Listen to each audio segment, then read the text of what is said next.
Chapter 17. Car Trouble. Look! The photo with this clipping, Amanda cried, waving the strip of newspaper. It says it's Lilith, but it's Chrissy. Let me see that, Dave said eagerly. He stopped the car and turned on the interior light. Wow, that's Chrissy all right, he exclaimed, grabbing the clipping from Amanda, but then Dave's expression changed. Wait, didn't you tell me they were twins? Oh, right. Amanda's face fell. How could I have forgotten? But look at this picture. I've seen Chrissy wear that same white dress. She had it on tonight. Twins dress alike sometimes, Dave reminded her. Or maybe Chrissy has her sister's clothes. Amanda covered her face with her hands. I'm totally losing it. I'm not thinking straight at all. Gently, Dave took her hand away from her face. Stay cool. It's going to be all right. You've got this thing almost figured out. Whatever Chrissy is up to, her game is about to end. Amanda suddenly remembered how the first clipping had burst into flames. Could Chrissy do that again? Clutching the clippings tightly, she urged Dave to go on. I have to show these clippings to my parents before something happens to them. I hear you. Let's hurry to the beachside inn right now, he said. But what if they planned to leave there? Go to a restaurant or something, Amanda fretted. Maybe I should call. Tell them I'm coming. Dave's expression turned thoughtful. There's a phone booth on Channing's Bluff. You can call them from there. Okay, hurry. Dave lowered his foot to the gas and the car squealed away. Amanda hung onto the seat as he swung around the curves. A heavy fog rolled up from the ocean. It drifted across the road, making it hard to see. Every few seconds, Amanda checked the clippings in her lap to be sure they were safe. Please be okay, Mary and Kyle, she prayed silently. Please be okay. The Mustang raced into the empty parking lot at Channing's Bluff. Wow, it's like we drove into a cloud, Amanda exclaimed, watching the blanket of thick white mist swirl around the car. One street light cast a hazy glow over the dark parking lot. Dave pulled up next to the phone booth. Do you have a quarter for the phone? Amanda asked. Dave didn't answer. He stared straight ahead. Dave, what's wrong? Do you see something out there? Slowly, Dave began to sway. His head and upper body moved slowly in a circle. His eyes were wide as if he were in some kind of trance. Dave? Amanda cried, pounding his shoulder. Dave, why are you doing that? Stop! Stop it, please! Dave continued to sway, his expression blank, his eyes unblinking. Dave, please! Please! Amanda shrieked helplessly. Suddenly, Dave pitched forward. His forehead slammed hard against the steering wheel. Dave! Amanda screamed. She cradled his head in her hands and tried to pull him up, but when she saw his face, she let go. Blood spurted from his nose and mouth, and it flowed from his ears.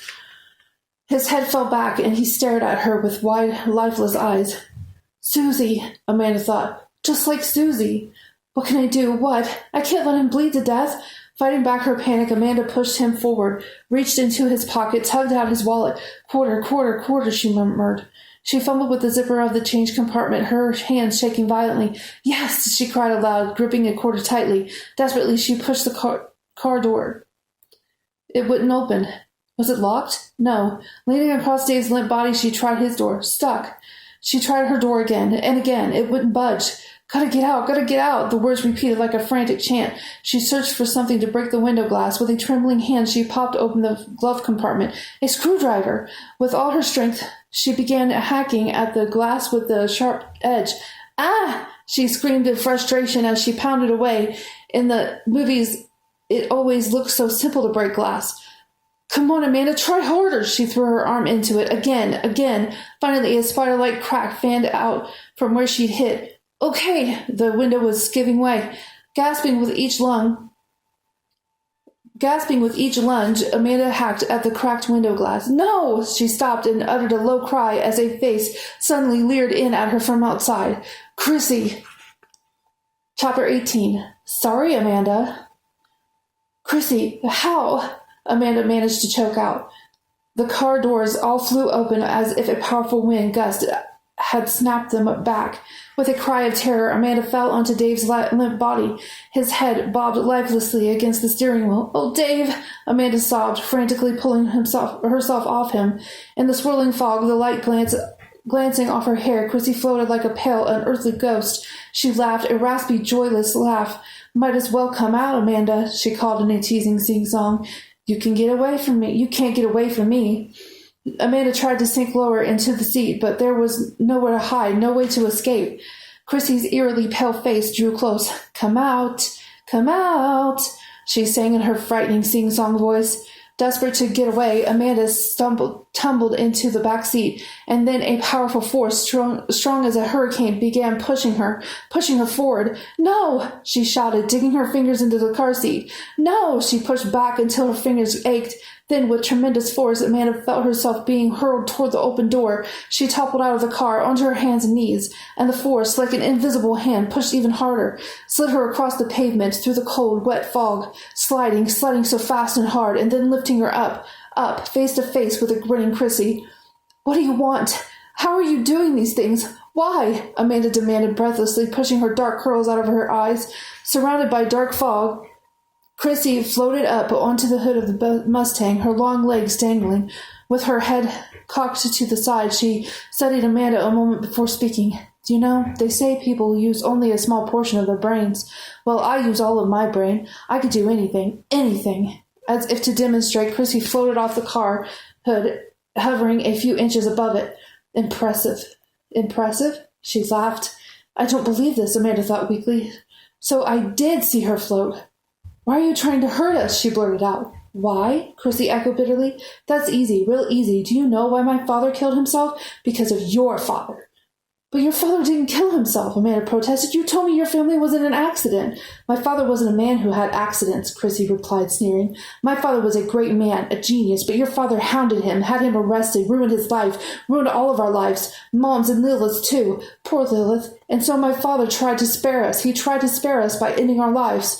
"My father was only doing his job," Amanda insisted in a trembling voice. "If that homeless man was innocent—" "Who cares?" Chrissy shrieked. "My father's life was worth much more than his. You can't even compare the two. Mediocre little people like your father are jealous of brilliant people. They love to destroy the truly great men like my father." "What happened to those families you gave as references?" Amanda demanded. "Who? The judge and the assistant DA? They got only what they deserved," Chrissy replied cruelly. "And now it's your family's turn." Chrissy slid off the car and began moving through the fog toward Amanda. "Run," Amanda commanded herself. "Get away, now!" But her legs felt as heavy as stone.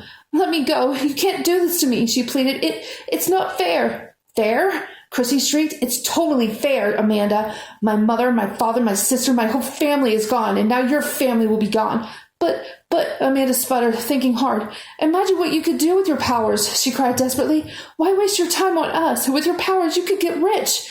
Chrissy didn't reply. She raised her arms, and a cold wind whipped around Amanda. Amanda screamed as her feet were lifted off the ground. "Stop!" Amanda pleaded as the icy wind tossed her around in the air. She flailed her arms, trying to catch her balance, but the powerful wind hurtled her toward the car.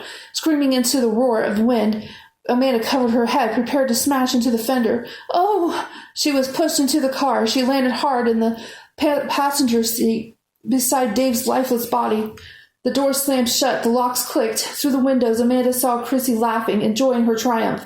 Amanda struggled to move, to break out, but a force held her in place. She stared in helpless horror as the emergency brake released. The engine started. "Sorry, Amanda," was Chrissy's taunting call. "You lose."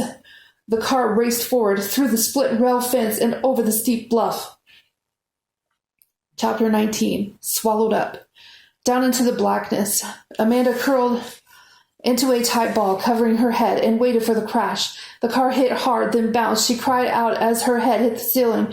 Then the car pitched forward. She fell over Dave's bouncing body, then felt herself being jolted again, slammed hard against the passenger door. So hard she felt her breath pour out in a long whoosh. The car rocked, then steadied itself. Gasping, struggling to draw air into her aching lungs, Amanda peered out into the darkness. "I'm alive," she thought. Dazed. "I'm alive. Somehow I'm still alive, but how?"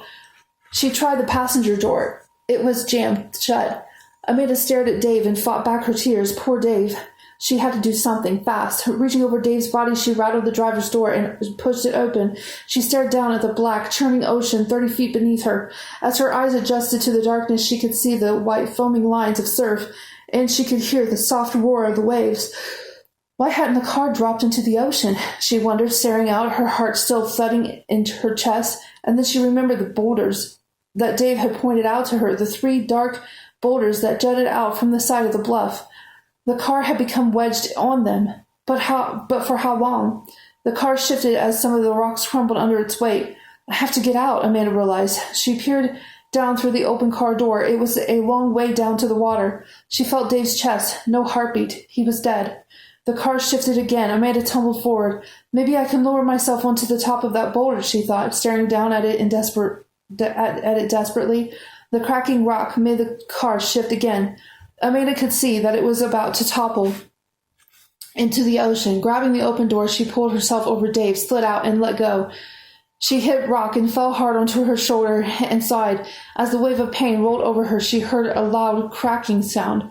Then, staring into the darkness, she watched the car fall end over end down the remainder of the bluff. It hit the water nose first with a sickening splat.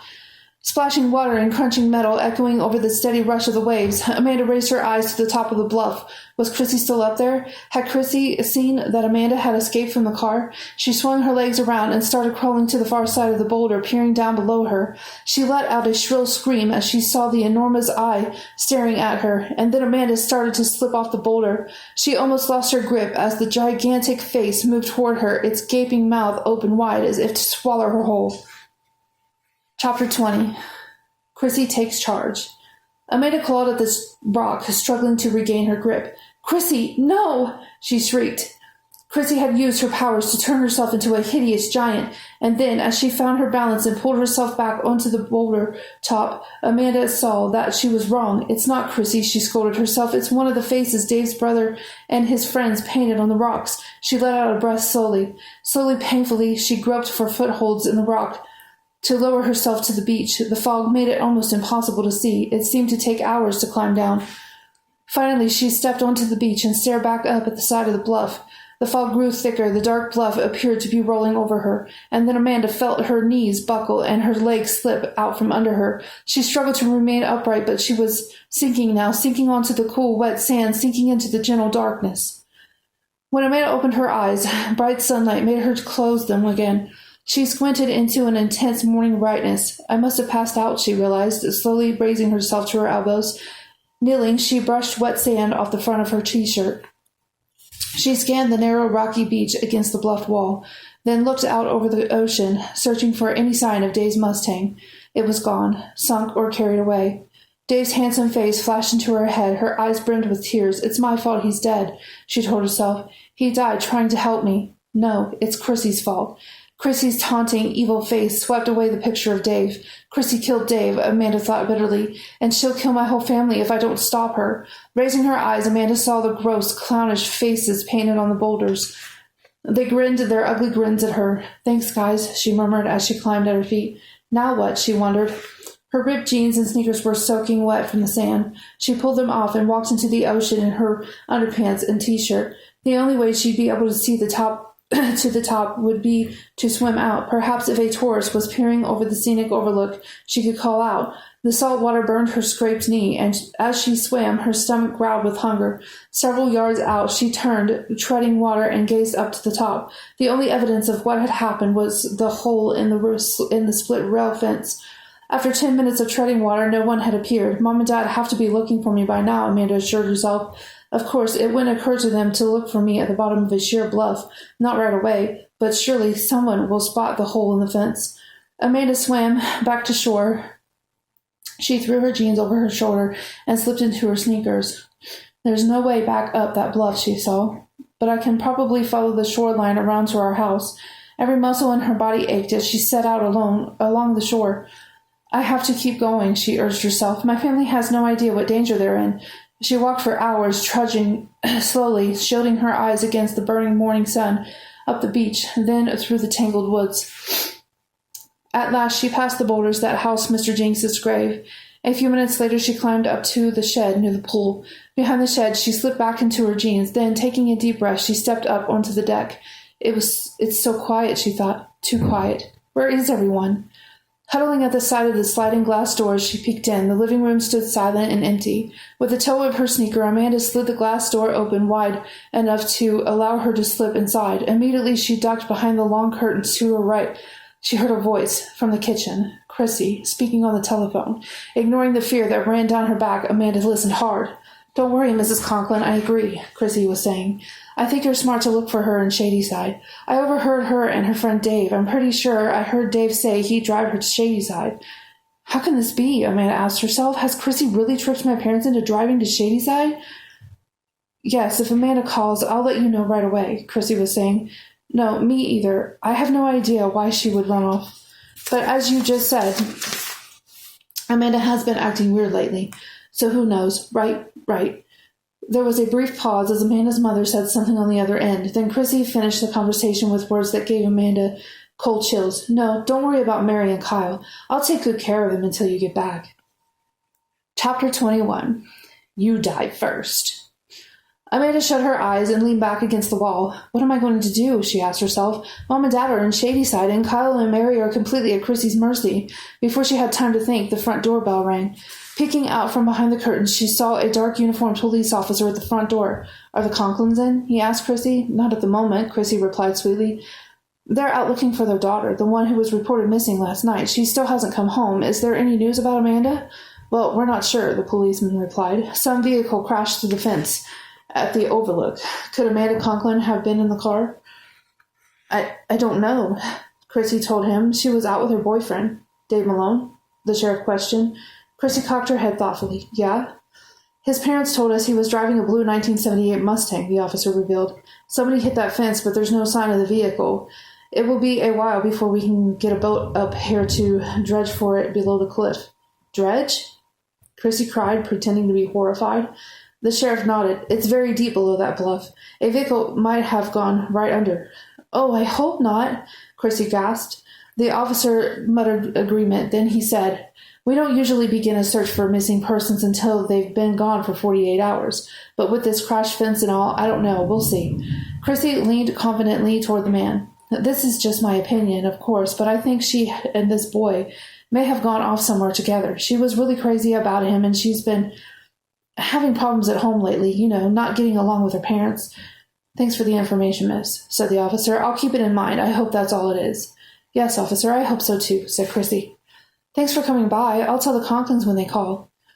After Chrissy shut the door, she picked up a towel and headed out of the living room toward the bathroom. Slipping out from behind the curtains, Amanda silently made her way up to her room.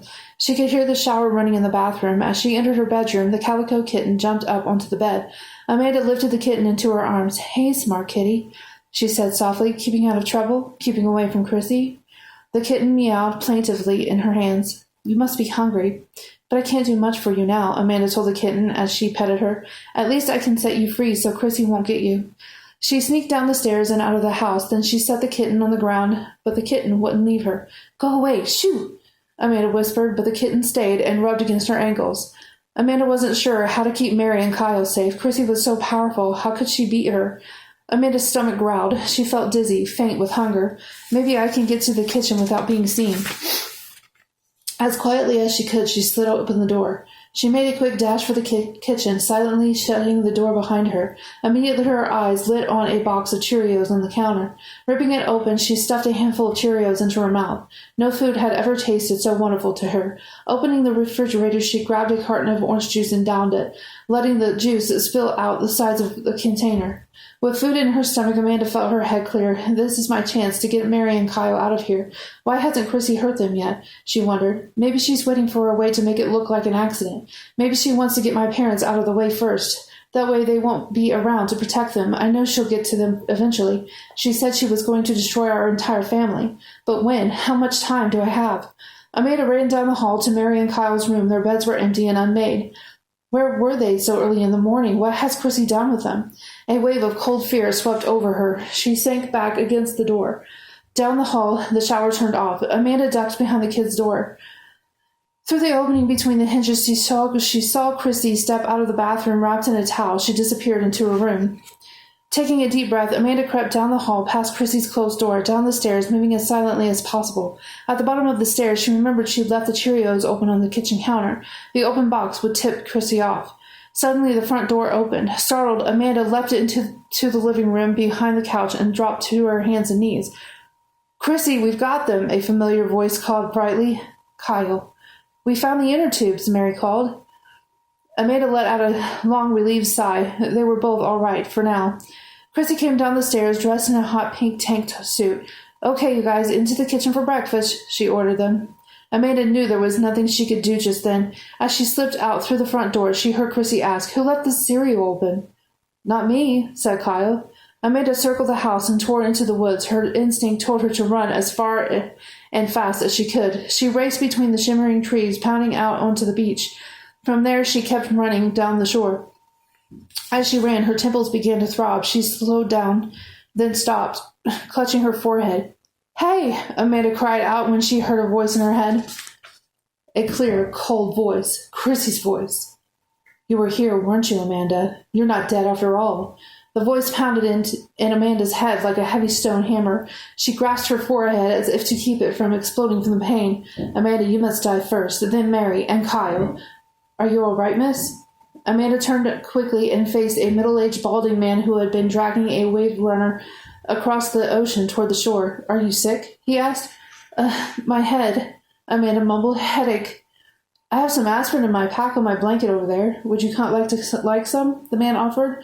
Anything that might help the pain sounded good to Amanda. "Yes, please," she said. "I'll be right back," the man told her. As Amanda waited, she saw a flash of hot pink coming through the woods. Chrissy. Amanda searched around desperately. "You first, you first." The words thundered in her head. "That's it," Amanda realized. "That's how I can protect Mary and Kyle. They'll be safe as long as I stay alive." Chrissy was floating closer, closer. Amanda's eyes settled on the man's wave runner. Without hesitating, she ran to it, pulling it into the surf. "Hey!" the man cried, running toward her. "Hey!" Amanda moved fast. She turned the ignition and jumped on. A second later, she roared away from the shore. "Thanks for teaching me to ride this thing, Dave," Amanda thought as she held tight to the handlebars. Thinking of Dave reminded Amanda of his island. It was stocked with food, the perfect place to hide, and it's full of weapons, she remembered. Amanda leaned her weight to the right and headed out in the direction of the island. She realized she could get her bearings by watching the shore. At the beachside inn, she headed straight out toward the island. Before long, the tangled underbrush and scrubby trees of Dave's island came into view. It gave Amanda new hope. She pulled onto the narrow beach and cut the engine. Struggling under its weight, Amanda pushed the wave runner up the beach and into the bushes. Then she stepped away and gazed at the back end of the wave runner, peeking out from the bushes. Better cover it with some branches just to be on the safe side, she decided. She began to snap off some pine branches when a searing pain shot across her forehead. The pain made her cry out. It made the trees spin all around her. She dropped to her knees in the sand. "Mary and Kyle are mine," came Chrissy's voice inside her head. "They're mine, Amanda, mine." Chapter 22. One more shock. Amanda let herself into the shed. She grabbed the first white box she saw and ripped it open. It was a bag of dehydrated banana chips. She tossed handfuls of them into her mouth without even tasting them. Then she stepped out of her jeans, which were soaked from her ride on the wave runner. As she hung them over the chair, her eyes traveled around the shed. She gazed at the spot where Dave had kissed her, the soft, warm kiss that would never happen again. She could feel tears forming in her eyes. No time, she told herself. No time for tears. She forced Dave from her mind. The knife. She remembered the knife he'd handed her. There had been other knives here. Amanda began searching around the shed. In a low wooden cabinet, she found a long knife with a dangerous-looking hook at the end of the blade. It was sheathed in a leather pouch attached to leather ties. Amanda removed the glistening knife from the pouch and hacked off the legs of her wet jeans. "These will just weigh me down on the ride back," she told herself. She slipped into her new shorts and tied the knife pouch to the belt loops. Then she began rummaging through the boxes and trunks for anything that might be useful. "Hey!" Amanda cried as she felt her feet lift off the ground. She hurtled over the trunk as if an invisible hand had shoved her. Amanda screamed and crashed into a cabinet, sending a clay pot smashing to the ground. "Amanda!" Chrissy's voice burst into her head as once again the pain began to shoot along her forehead like an electric current. "I haven't forgotten about you." Amanda jammed the heels of her hands into her forehead. She shut her eyes tight and ground her back teeth in a fierce effort to block Chrissy out. "You're not as close as you were before, are you?" Chrissy's voice continued. "I could tell, but I could find you, but not now. I have something more important to attend to right now. Come here, Mary." Amanda's eyes snapped open. The pain vanished. The voice disappeared. What's happening? Amanda cried. She raced out of the shed and through the bushes back to the wave runner. Frantically, she shoved the wave runner back into the water. I'm coming, Mary. Hang on, she cried desperately as she zoomed back across the water to the summer house.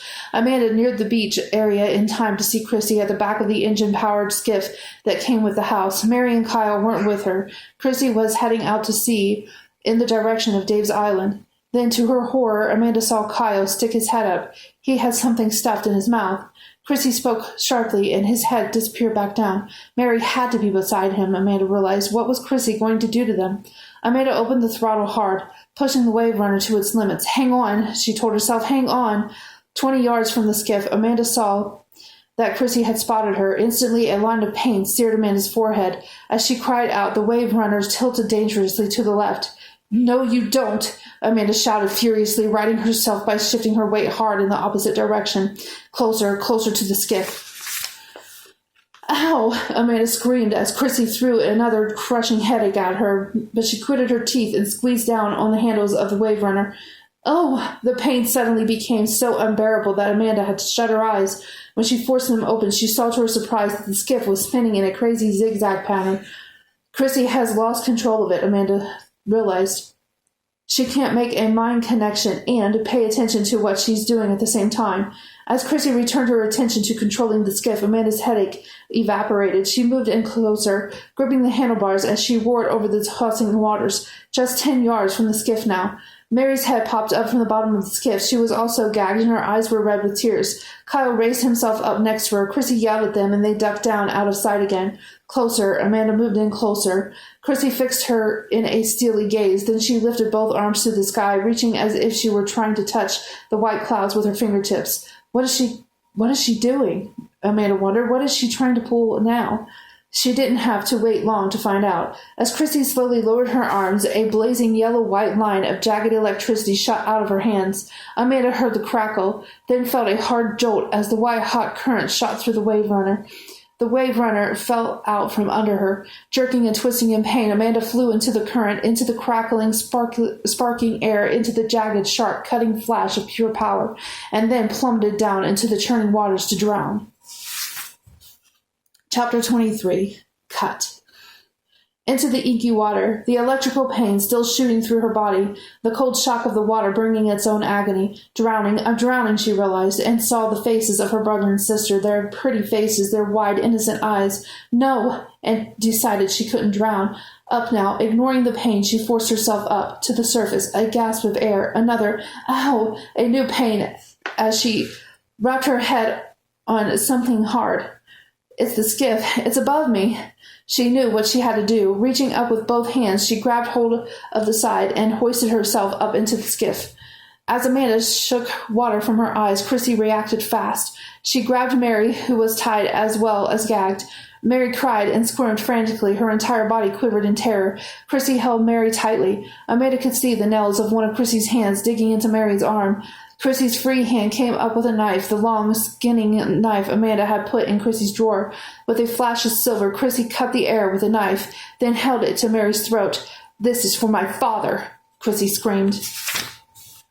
Chapter 24. Chrissy flies a kite. Desperate, Amanda hurled herself across the skiff. She tackled Chrissy around the waist, burying her head hard into Chrissy's midsection. The skiff pitched dangerously from side to side. Chrissy stumbled back, gasping for breath. Mary rolled away from her.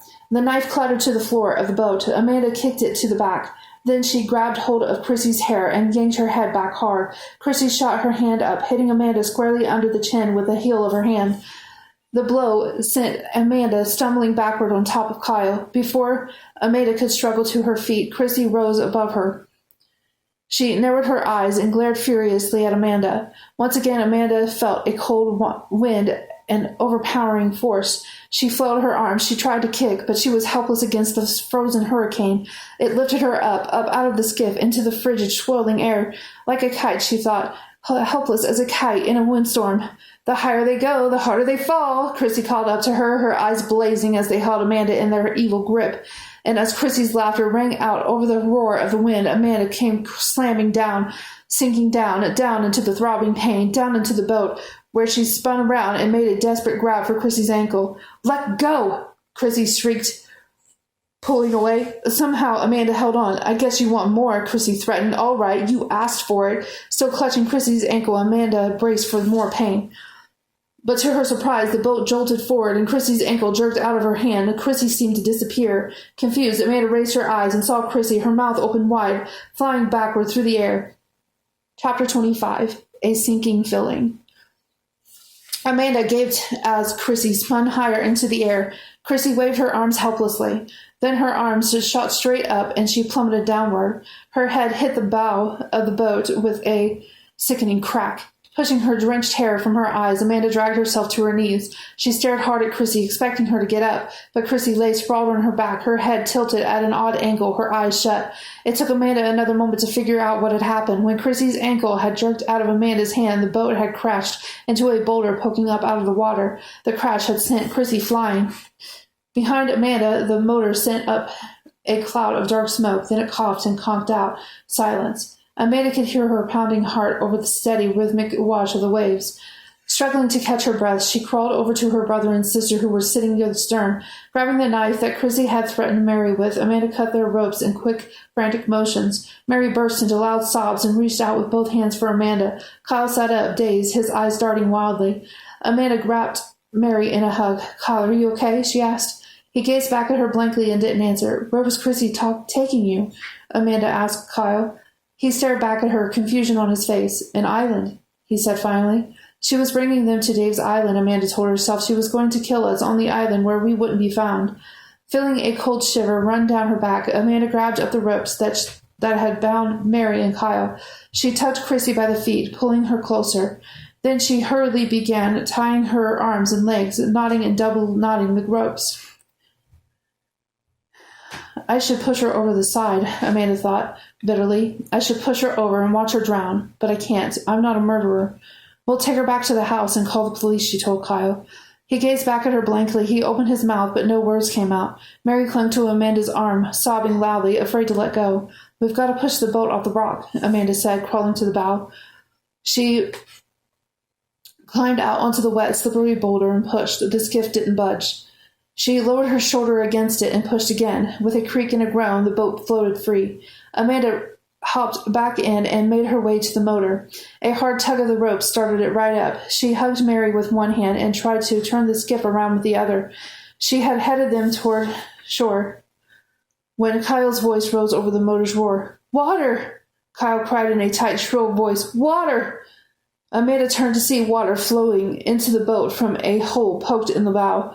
"Quick, Kyle, that bucket," she cried, pointing. "Grab it, bail out the water, hurry!" He stared back at her blankly. "Kyle, are you okay?" Amanda demanded, feeling dread knot her stomach. "Kyle, get the bucket, please!" He shook his head as if he didn't understand. Water splashed into the boat. Amanda saw that it was already 2 inches deep. She turned to see the beach come into view. "We're so close," she thought, "so close. Kyle, please, bail out the water!" He took a step toward the bucket, then stopped, still shaking his head. Water spilled into the boat faster. Amanda could feel the boat drop in the water. "We're thinking," Mary lisped, tears running down her red cheeks. Amanda held her against her chest, trying to comfort her. She made her way over to the bucket, but she could see it was too late. The boat dipped. The motor sputtered. "We're sinking," Amanda realized to her horror. "We're all going to drown." Chapter 26. Chrissy Wins. Frantically, Amanda hoisted the bucket and started to shovel out the water, but it was too late. The boat sank deeper. The motor died. "We're going under," she realized, and then a desperate thought burst into her head. "Maybe I can jump out, swim alongside, and pull the boat to shore." She didn't have time to think about it. She set Mary down, then took a deep breath and plunged over the side. To Amanda's shock, her body scraped the sandy bottom. "Hey!" she cried out as she lowered her feet. "Hey, it's shallow!" Her heart pounded. She felt like cheering. "Kyle, you can walk to shore. It's shallow here." He stared at her, narrowing his eyes in confusion. Poor Kyle, Amanda thought. He's in shock, I guess. She reached over the side of the boat, grabbed his hands, and helped him into the water. It came up by his shoulders, but he was able to walk. Mary jumped into Amanda's arms as the skiff sank even lower. What about Chrissy? Amanda thought. She stared at Chrissy, still sprawled on her back, half floating in the invading water, breathing noisily through her open mouth. Can I leave her here to drown? Amanda asked herself. The answer was no. Kyle, I need you to hold on to your sister, Amanda instructed him. As soon as the water was waist deep, she handed Mary to Kyle. Then Amanda turned back to the sinking skiff and grabbed Chrissy by the hair. The boat made a loud, gurgling sound as it plunged underwater. Chrissy floated free. Amanda wrapped her arm around Chrissy's waist and dragged her to shore. The house was empty and silent, exhausted and soaked. Amanda and Kyle had dragged Chrissy all the way up to the house. Then Amanda pulled her into the living room and dropped her onto the carpet. Chrissy hadn't stirred or shown any sign of waking up. A large wound on the back of her head was still wet with dark blood. I'm going to call the police, Amanda managed to choke out, hunched over, gasping for air. Don't move. Just stay right there, she told Kyle and Mary. She hurried into the kitchen. Her chest was heaving. The police number was taped to the wall next to the phone. She grabbed up the phone receiver and had started to punch in the numbers when Kyle's terrified scream interrupted her. She's awake! She's awake! Oh, Amanda let out a low groan. The phone receiver fell out of her hand. She spun away and lurched back into the living room. Chrissy was sitting up. The ropes Amanda had tied around her were popping off one by one. Kyle and Mary had their backs pressed against the glass door, their eyes wide with horror. Out! Get out! Amanda screamed at Kyle. Obediently, Kyle grabbed Mary's hand. He pushed open the door and they raced away. Chrissy. It's too late, Amanda said, thinking quickly. I've already called the police. They'll be here any second. Chrissy climbed to her feet. It's never too late, she replied calmly. She pushed back her wet hair. Her hand jumped when she touched the open wound at the back of her head. Ow. Chrissy, listen, Amanda started, taking a step back. Thanks for the nap, Chrissy said casually. It sort of recharged my batteries, if you know what I mean. An unpleasant smile formed on her face. Chrissy? I'm sorry, Amanda, Chrissy continued, the expression in her eyes growing cold, but it looks like I win. Chapter 27. A Fireball. Amanda felt her knees buckle. Chrissy took a step closer, her eyes glowing as they locked onto Amanda. I've got to get out, Amanda realized. I've got to get away from her. You're not moving, Chrissy said softly as if reading her thoughts. She swept her hand in front of her and a large ceramic vase flew across the room. Amanda let out a startled shriek as the vase hit the wall above her head and shattered into 1,000 pieces. She ducked low and made a run for the door, but Chrissy moved quickly to block her path. Another sweep of her arm made chairs lift off the floor. Ashtrays, books, candlesticks all began whirling crazily around the room as if caught up in an invisible cyclone. The pictures flew off the walls and smashed against the floor. Glass shattered, wood splintered, the whole room spun and tilted. Amanda covered her head with both arms. I'm trapped, she realized. Trapped. No escape. As all of the objects whirled faster and faster around her, she edged toward the window. No way! Chrissy's furious voice rose over the clatter and crashing. Amanda opened her eyes in time to see Chrissy point to the window. With a loud whoosh, a line of flame ran up the side of the curtains. Oh, Amanda cried out as she leaped back from the orange flames. Whoop, whoop, whoop. The smoke alarm shrieked into action. Books and flower vases hurled themselves around the room. The flames spread quickly onto the walls, onto the couch, onto the carpet. Chrissy, we've got to get out! Both of us! Amanda shouted, choking on the black smoke that swept the room. You're not getting away, Chrissy replied. But the fire! Through the billowing smoke, Amanda saw Chrissy move quickly toward her, taking long, rapid strides. Flames shot up in the center of the room. The wallpaper pilled under the scorching heat. Chrissy moved closer, her eyes locked on Amanda's. You're not getting away, Amanda, she repeated calmly. Her arms outstretched, Chrissy started to dive toward Amanda. She didn't see the calico kitten dart under her feet. With a startled cry, Chrissy stumbled over the kitten and fell face forward into the flames. This is my chance, Amanda realized. Choking on the thick, sour smoke, she bent to grab up the kitten.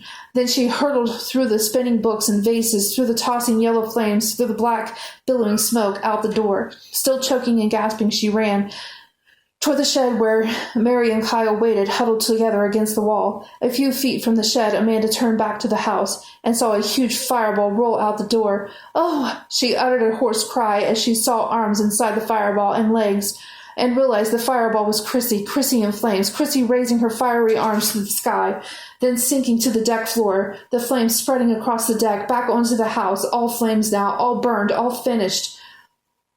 The whole evil summer, so bright and so dark. Chapter 28. All over. Dr. Miller leaned forward on his desk, his hands clasped. I wanted to have a talk with you, Amanda, he said, gazing into her eyes as if searching her soul. I wanted another chance to go over everything with you. Thank you, Amanda replied uncomfortably. She scratched her shoulder. This uniform itches. The prison laundry starches is so much. The psychiatrist nodded. You do understand why the police arrested you? He asked softly. Amanda made a disgusted face. They were like everyone else. They didn't believe a word I said, she sighed unhappily. They believed that Chrissy was burned to death, Dr. Miller said, continuing to study her, until they found the wound on the back of her head. When they saw that, they knew that Chrissy had been hit first, before the fire. They had to assume that you killed her first, then set the fire to make it look as if she burned to death. But that's a total lie, Amanda exclaimed. I told them how Chrissy hit her head on the boat. No one ever found the boat, Dr. Miller interrupted, clasping and unclasping his hands. It sank in the ocean, Amanda repeated for the 100th time. The tide must have carried it away. I know, the psychiatrist said. I just wanted you to understand why the police suspected you, and when they saw you running from the fire. I was running to Mary and Kyle, Amanda broke in, but what's the point? I've told the story about 100 times, but no one believes me. Amanda choked back a sob. If only Kyle could speak. But poor thing, he's in shock. He hasn't said a word since the fire. She looked up and saw the beginnings of a smile on Dr. Miller's face. Amanda, I have wonderful news for you. Kyle is much better. He began speaking this morning, and his story does match yours. Those words brought a smile to Amanda's face. That's great! Dr. Miller smiled too, and that neighbor of the murdered judge, she told the police all she knew about Chrissy. That was the girl I talked to on the phone, Amanda said. I was calling for a reference. The girl couldn't talk to me. She talked plenty to the police, Dr. Miller said. And now you're being set free, Amanda. I just wanted to have this talk to make sure everything was clear. I just can't believe Chrissy is really dead, Amanda blurted out. She was so evil. It's still hard for me to believe she's actually gone. Yes, she's dead, Dr. Miller said solemnly. He raised his eyes to Amanda. I have one more surprise for you. Maybe you've already guessed it. What's that? Amanda asked. Her name wasn't Chrissy. Her name was Lilith. Huh? Amanda reacted with surprise. But Lilith was in a coma, she exclaimed. Yes, Dr. Miller replied, nodding. One day she was in a deep coma. The next day she had vanished from the hospital into thin air. He sighed. Lilith somehow assumed strange new powers while in the coma, and she set out to get revenge for her father and mother's death. Weird, Amanda muttered, shaking her head thoughtfully. So who was Chrissy? Why did Lilith take the name Chrissy? Well, Dr. Miller replied, scratching the back of his head, we don't really know why she took that name. According to a family photo album we found, Chrissy was the name of her cat. It seemed as if the hugging would never stop. Mary and Kyle clung to Amanda as if they hadn't seen her in years. Everyone cried and laughed and cried some more. What a reunion! And then her parents apologized again and again for not believing her, and when the apologizing stopped, the hugging and crying and laughing started all over again. It felt so good to Amanda to be out in the sunshine, to breathe the warm, fresh air, to dress in her own clothes again, to laugh and talk and be with the ones she loved. Finally, they all climbed into their station wagon and began the journey home. Amanda sat in the back with Mary and Kyle, petting the calico kitten on her lap. What a horrible time, she said sadly. I'll be having nightmares for the rest of my life. Just keep telling yourself that it's over, her mother told her. It's all over. The kitten purred softly in Amanda's lap. The station wagon rumbled over the narrow beach road. Amanda glanced back in time to see the remains of their summer house, black and charred, as it rolled past on the right. And who was that girl standing in the driveway? The girl in the white sundress, her blonde hair gleaming in the sunlight. The girl with one hand raised over her head, waving to them as they drove past. Hey, Mom? Dad? Amanda cried breathlessly. But when she turned back, the girl was gone. The end.